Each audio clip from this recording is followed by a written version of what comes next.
post it in a couple of days because I'm absolutely disgusted with everything that I'm dealing with weather-wise. But as you can see behind me, I have the sprayer. I'm so far behind putting nitrogen down, I don't even know. I mean, I don't even know how the hell I'm going to get this work done. But it's got to get done. It's got to get done. And I got to be the one to do it. So, yeah. Anyway, yeah. I'll meet up with you. Okay, so I'm putting this fertilizer down, and I got 2,4-D in here with my fertilizer because I really need to get these weeds under control. Well, if you look out across here, the field looks really clean, and I'm gonna stop here when I'm done with this field. I'm gonna show you what I've got. It really actually does look pretty clean for a hay field.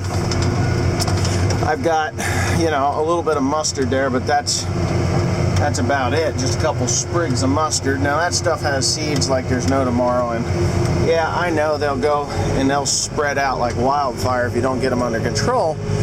But I just got out to fix the boom. I had an issue. I hit the ground back there and it knocked my foam marker off the end of the boom. It's no big deal. It takes about 3 seconds to get it back into shape again. And trying to do this one-handed, trying to film, trying to spray, trying to keep on target. But I'm going to stop and I'm going to show you what I've got here. Now, I've only got enough to do this field that I'm actually in right now. And then I got to go home and go remix, come back and hit this up here. And then on my way back up, I've got the farm up above there that needs to be hit again as well. But everything's going well. I'm putting 20 gallons of 32% nitrogen solution on. A lot of guys only use 28%. I've heard people use 26%, maximum 30%, but I use 32%. And the reason I buy 32% is I don't like paying for water, and water will actually cause the nitrogen, the liquid uran, to burn. And if you burn grass, it does cost you yield. Not terrible, but it does cost you yield. And anything that costs us in yield costs us money. So I just buy the 32%. It doesn't cost any more or any less as far as the product itself is concerned. It just costs when you you got to put more gallons to the acre, more wear and tear on equipment, possibly more time in the field, because the higher rate, the higher the rate, the slower you have to go, so it takes time. But yeah, no, it's looking really good. So this is my last pass. I'm not even going to have a skipper or a mist spot, and that should work. So there I am. Now my sprayer is pretty near empty. I think I got a fuel filter that's plugging up. I think we do this, and no, we do this, and we do that. Alright, so I'm going to fold this up. Now these booms have got some bends in them from just use. Not abuse, just use. And I'm going to get these things folded up here. I have to actually tilt the cylinders here a little bit to get them to fold up. I did replace that eye that was in there on both of these. Timothy did this side. He put new bolts in as well. And I'm pretty certain that it's just could be out of adjustment, which is no big deal. I just gotta do the adjusting. So I'll just kick that out of gear, and we'll go outside here, and I'll show you what kind of funky weeds we have that need to be taken care of. Now this grass does not look like much, but believe it or not, it is not bad at all. Okay, so on the East Coast, we do have a high level of Canada thistle. And, you know, mustard not so bad. I mean, there is some.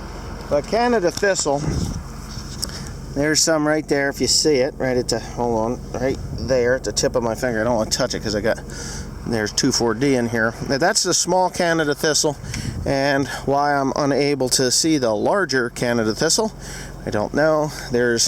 We call these things elephant ears. They're actually good to feed cows if you can get them to eat it. It's a little bitter, but nutrient-wise, they're actually pretty good, because when I was milking cows, we bought red clover from someplace and seeded it down, and the red clover was inundated with that stuff, and we spread it all over like wildfire. So we had a nutritionalist come in and take tissue samples, and he's like, yeah, it's bitter, but if you're making silage, then it won't really matter, or haylage out of it, it won't matter.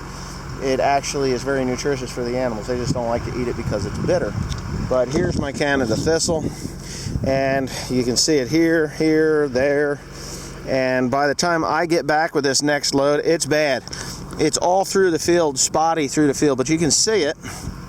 And if I didn't put the 2,4-D in with the nitrogen, I would have to come back in a week or two, because what would happen is the nitrogen would actually burn down the leaves a little bit and retard its growth, and then it'll look good. It'll be all nice and green, and then about a week before you go to cut this hay, you're going to see cotton balls peeling off the field.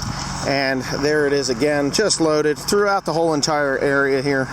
You know, I didn't have to look too far to find a patch of it. And of course, when I get over to the other side, it's going to be the same thing. You're probably saying, well, it's just mulch hay. What does that matter? Well, it matters. The mushroom growers don't like stickery sticks and stuff. Hate it. They hate it. They don't want it. So again, there's more Canada thistle. So it is kind of throughout the whole entire farm. I try to scout before I come out and spray, because I don't want to throw 2,4-D in the tank, come all the way down here and get into a farm that is perfectly clean and spend, you know, what the hell is it costing me? It's costing me about $3.50 an acre to add that to the ground, to the hay crop. And if I don't have to spend $3.50 an acre over 3,000 acres, it's a fairly substantial amount of money. So for every 1,000, it's 3,500. So 3,500 times that by 3, 6, 9, 10, let's say 12,000 bucks. By the time I'm done, it'd be somewhere around $12,000, because in wasted money. So if I can do this whole entire operation for 4,000 or 5,000 bucks in 2,4-D, then that's a good thing to do. But anyway, yeah, thanks for watching, and here's the 8120. I'm pretty sure I got a hydraulic filter doing funny things. Gotta love elderly iron. Good old Jeff Bradshaw. This old truck.